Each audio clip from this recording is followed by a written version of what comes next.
We talked a little bit about security coming up with essentially tailoring the profile. So I'd start with a bunch of security controls. I've now figured out which ones are going to apply to my system. I've used Sicura, so now I'm going to have engineering artifacts. So can you give me an example, a real world example of kind of how as an engineer you would use that profile, that artifact to actually build brand new infrastructure that is adhering to the policy that we determined? Yeah, sure, definitely. I'll give kind of a couple of use cases. So, an idea of what you can do with a policy. So, you're going to have that list of security controls, and from that, you can build infrastructure directly. So, for example, you could take a security policy and you could create a hardened AMI to use in AWS or GovCloud, for example, directly from that policy. So that's an engineering artifact where they could just build a system directly from that. Let's say it's like a Red Hat Linux 9 server, something like that.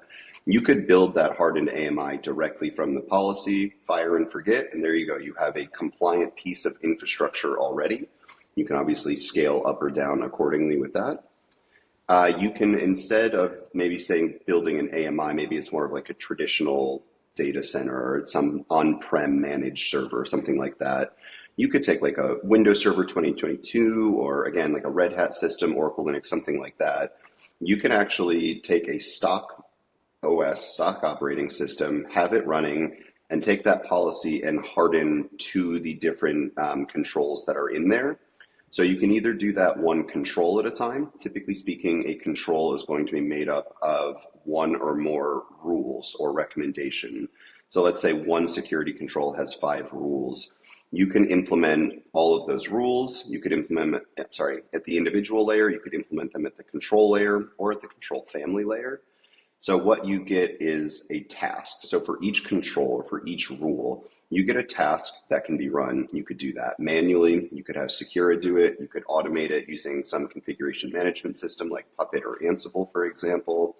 But the idea is that you can take that policy, you can take the Sicura YAML-based compliance engine profile that we have and use Sicura to actually harden systems accordingly.